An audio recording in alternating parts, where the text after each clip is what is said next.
I used to think silence was comforting, until it began echoing the truths I'd tried so hard not to face.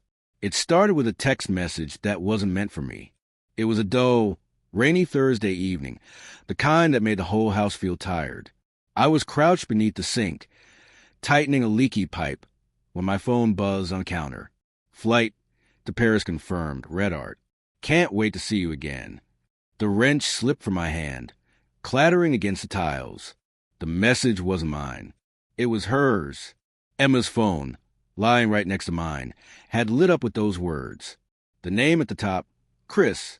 My heart pounded so hard I could barely hear the rain outside. I wanted to believe it was nothing. Maybe something work-related. She was a travel photographer, always flying somewhere new for assignments. But the heart emoji in those words, can't wait to see you again. No client writes that. I reached for her phone, hands trembling. Of course, it was locked. She'd started locking it months ago, saying her editor required confidentiality. I'd never questioned it. Trust had always been our unspoken language, until that moment. Later that evening, she came home humming softly, a bag of pastries in her arms, looking so effortlessly herself that it hurt. She leaned in, kissed my cheek like nothing was wrong. "Hey, you okay?" she asked. "You look pale." "Yeah, I lied. Just tired." She smiled when I unpacked her things. I watched her, studying every small, familiar movement.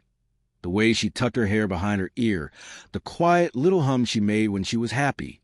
I couldn't stop wondering, how long had she been humming for someone else? That night, I couldn't sleep. I lay there listening to her steady breathing beside me, my mind replaying that text over and over. Part of me wanted to shake her awake, demand the truth. But another, smaller part, the cowardly part, hoped there wasn't a truth to find. The next morning, I did something I'd never imagined doing. I checked her laptop. She often forgot to log out. The first thing I saw was an itinerary. Paris, extended stay, 3 weeks. And below that, a message from Chris. Hotel booked for 2. Can't wait to wake up next to you again. My chest tightened until it hurt. The ground seemed to vanish beneath me. When she came down for breakfast, she was glowing. "I got the Paris assignment," she said, her voice light. "It's a dream job, Alex. They want me there longer this time." I stirred my coffee slowly. "That's great," I said at last. "How long?" "About 3 weeks," she replied, avoiding my eyes. "Maybe a little more. With Chris." I asked quietly. Her spoon froze midair. "What?" "You heard me," I said, meeting her gaze. Silence. Her lips trembled. Her eyes darted like a trapped animal's. "Alex, it's not." "Don't lie." I whispered. "Not now." She set her spoon down, shoulders sinking. "It just happened, okay? It wasn't planned." "It happened," I repeated bitterly. "You mean you chose it?" Tears filled her eyes, but I didn't reach for her. I just stared, torn between heartbreak and disbelief. Every late night, every extra meeting, every faint trace of cologne that wasn't mine suddenly made cruel sense. "How long?" I asked. 6 months, she whispered. I let out a shaky, bitter laugh. 6 months.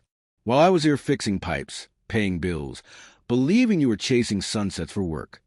"I didn't mean to hurt you," she said softly. "Chris and I had just—" "Don't." I cut in. "Don't try to make it sound poetic. You lied to me every single day." Her face was pale, desperate. "I still love you, Alex.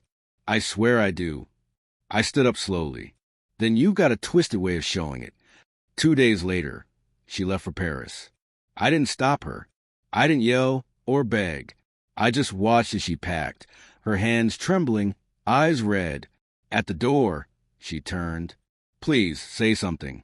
I looked at her one last time, memorizing the woman I once knew. "Enjoy Paris," I said quietly. "Enjoy it with Chris." Then I closed the door and blocked her number. For days, the house felt hollow, her coffee mug still on the counter, her scarf over the chair, her scent lingering in the sheets. Every room carried a ghost of her, laughter, conversations, warmth. I tried deleting her photos, but couldn't. Instead, I started running mornings, nights, whenever I couldn't breathe. I ran until my lungs burned, trying to outrun the ache inside my chest. Sometimes I'd type her name into my phone, forgetting she was gone, not dead, just somewhere else, living a lie with someone new. I pictured her in Paris, sunlight in her hair, camera around her neck, laughing in some cafe. The thought tore me apart. But slowly, the silence that once screamed began to whisper something different. You deserve better. 3 weeks later, I got an email. No subject line, just her name. I stared at it for a long time before opening it. I don't know if you'll read this, but I'm sorry. Paris isn't what I thought it would be. He isn't who I thought he was. I made a mistake, the biggest in my life. I still love you. Please, if you can write back. For a moment, my heart twisted. I could almost hear her voice, soft and broken. I wanted to believe her, to erase it all. But then I remembered the hotel booking, the 6 months of lies. I hit delete. Months passed. Seasons shifted. The pain dulled but never disappeared. It simply learned to live quietly beside me. I started therapy, picked up my camera again. The same passion that had once brought us together now helped me understand why she loved it so much. Photographs capture what time can't, the moments that remain after everything else fades. One afternoon, I received a postcard. No name, just a picture of the Eiffel Tower. On the back, a single line. I still think of you when it rains. I smiled, not bitterly, but with peace. I tucked the postcard into a drawer, closed it, and stepped outside. The sky was gray again, rain falling softly, just like the night it all began. But this time, the silence didn't scream. It settled around me, calm, gentle, familiar, because I finally understood love doesn't die when someone betrays you. It changes shape. It teaches you what you'll never accept again. And as the rain soaked through my hair, I whispered into the quiet, "Goodbye, Emma." Then I turned off my phone for good and walked forward,